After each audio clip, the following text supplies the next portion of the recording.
अस्सलाम वालेकुम। क्या आपने कभी सोचा है कि कुछ लोग आसानी से दौलत कैसे बनाते हैं, जबकि दूसरे लोग उतनी ही मेहनत करते हैं मगर मुश्किल में रहते हैं?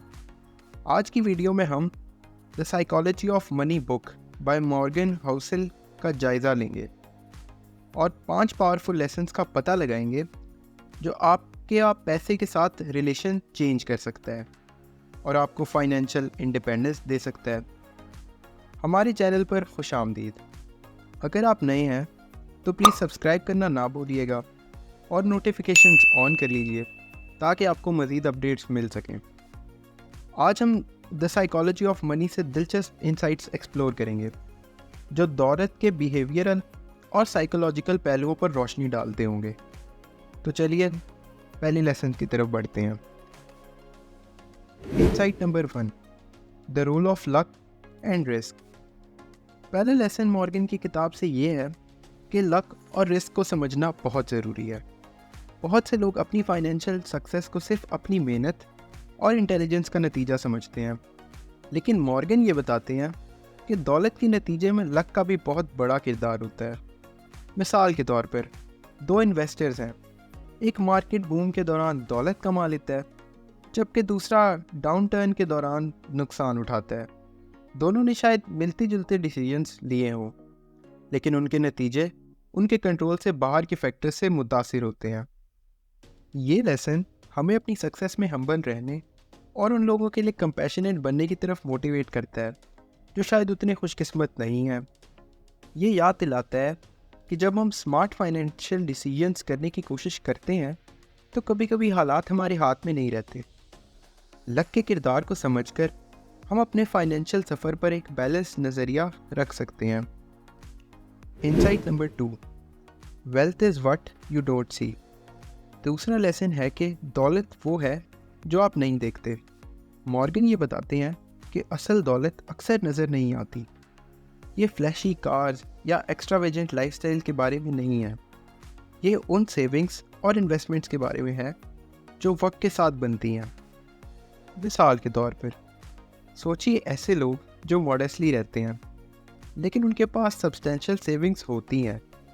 वो समझते हैं कि दौलत प्रूडेंट फाइनेंशियल चॉइसेस के ज़रिए इकट्ठी होती है, ना कि दौलत के बेजा दिखावे से। मॉर्गन इसे ऐसे लोगों की मिसाल से समझते हैं जो खर्च करने के बजाय सेविंग को अहमियत देते हैं। वो शायद पुरानी गाड़ियाँ चलाते हैं या छोटी जगह पर रहते हैं, लेकिन उनकी फाइनेंशियल सिक्योरिटी बहुत कुछ कह देती है।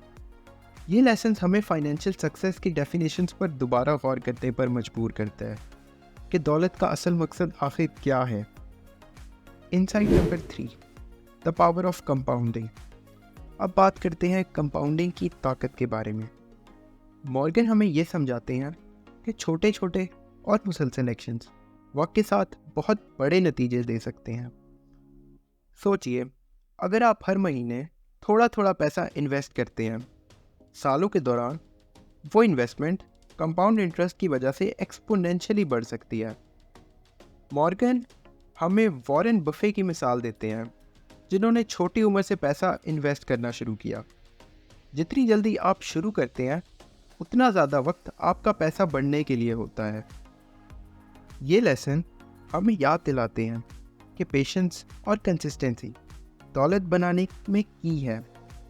अगर आप सिर्फ थोड़े से पैसे हर महीने बचा सकते हैं तो वो कॉन्ट्रीब्यूशंस वक्त के साथ बहुत बड़े नतीजे दे सकती हैं। मॉर्गन हमें लॉन्ग टर्म सोचने और जितनी जल्दी हो सके इन्वेस्ट करने की सलाह देते हैं। Insight number 4, the importance of saving. चौथा लेसन ये है कि सेविंग कमाने से भी ज़्यादा इम्पॉर्टेंट है।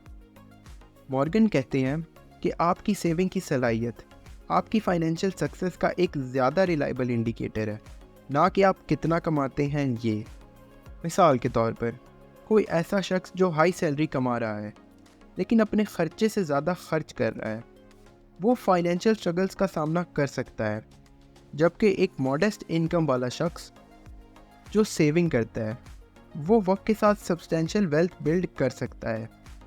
ये लेसन हमें ये बताता है कि हमेशा सेविंग को अहमियत देनी चाहिए, चाहे आपकी इनकम कुछ भी हो। मॉर्गन ये सजेस्ट करते हैं